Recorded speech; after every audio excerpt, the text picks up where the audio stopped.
70 वर्ष की एक वृद्धा हमेशा अपने आप से कहती रहती थी, मैं भूलने लगी हूं। उसने स्व प्रेरणा के जरिए भूलने की अपनी प्रक्रिया को बदल दिया। उसने कहना शुरू किया, आज से मेरी याददाश्त बढ़ने लगी है। मैं अब हमेशा अपने ज़रूरत की बातों को याद रखूंगी। जो बातें मुझसे होंगी वे स्पष्ट रूप से मुझे याद रहेंगी। मैं उन्हें स्वाभाविक रूप से बड़ी आसानी से अपने पास रखूंगी। जब भी मुझे ज़रूरत होगी मैं उन्हें अपने मन में रखूंगी। मेरी याद दिन पर दिन बढ़ रही है और बहुत शीघ्र पहले से अच्छी हो जाएगी। 3 सप्ताह के प्रयास के बाद उसकी स्मृति सामान्य हो गई, जिससे उसका जीवन खुशनुमा हो गया। आइए जानते हैं कि कैसे उसने अपने भयंकर क्रोध को वश में किया। अनेक लोग जिन्हें चिड़चिड़ापन और भयंकर क्रोध की शिकायत थी, उन्होंने स्व प्रेरणा की मदद से अद्भुत परिणाम प्राप्त किए हैं। इसके लिए उन्होंने विभिन्न वक्तव्य 1 महीने में दिन में 3-4 बार दोहराए हैं, सुबह, दोपहर और रात में सोने से पहले। आज के बाद मैं मृदुल स्वभाव का बनूंगा। मेरे मन में सुख और आनंद डेरा जमाएंगे। जीवन की खुशियां मेरे पास होंगी। दिन प्रतिदिन लोग मुझे पसंद करेंगे। मेरी समझ बढ़ेगी। मेरे चारों ओर खुशियां हैं।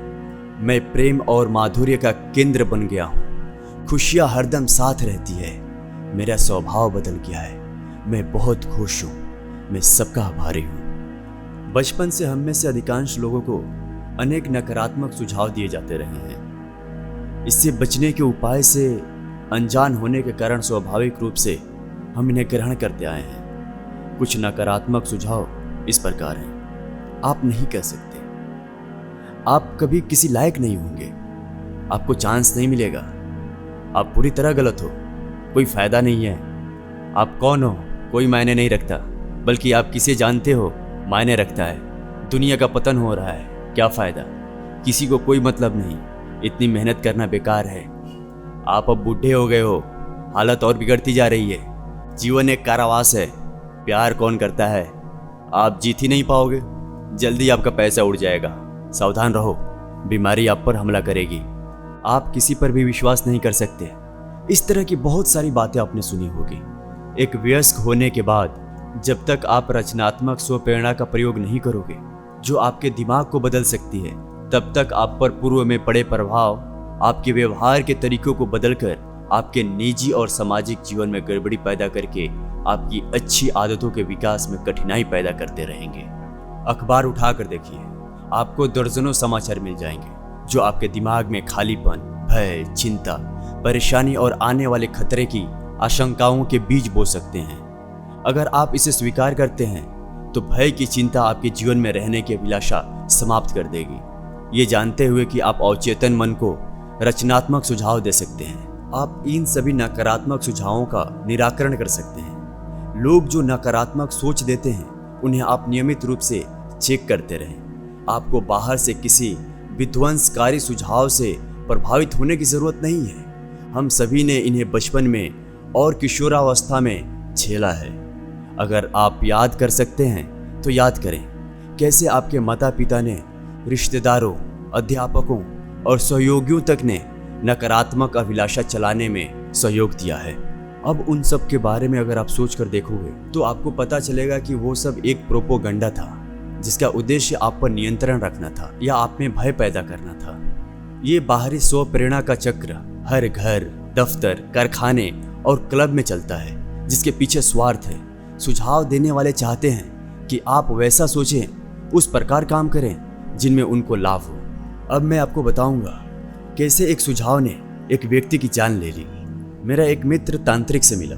उसने मेरे मित्र को बताया कि उसका हृदय रोगी हो चुका है और कहा कि अगली अमावस्या के बाद उसकी मृत्यु हो जाएगी। उसने अपने घर वालों को इस भविष्यवाणी के बारे में बताना शुरू किया और अपनी वसीयत तैयार करवा ली।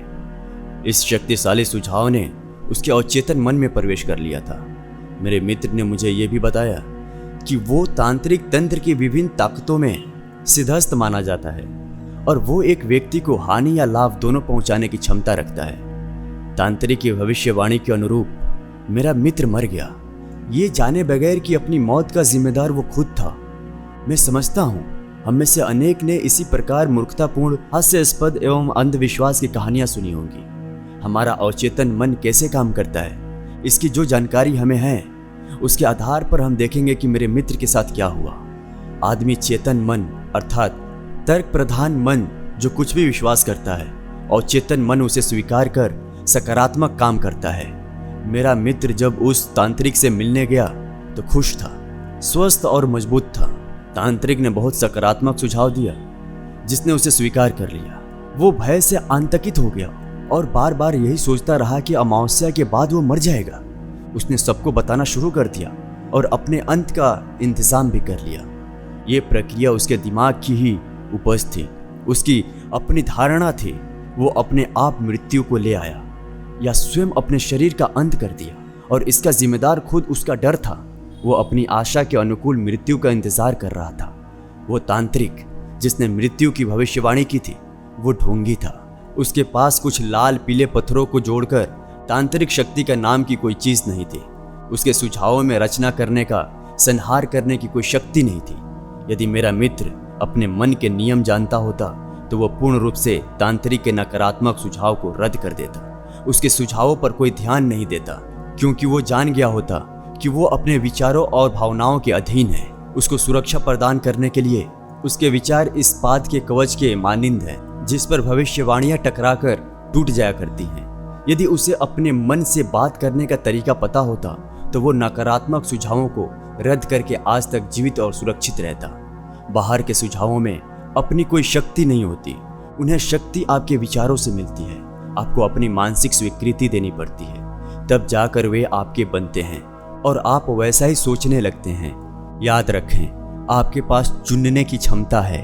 आप जीवन स्वयं चुनो, अपना स्वस्थ स्वयं चुनो, अपना प्यार स्वयं चुनो।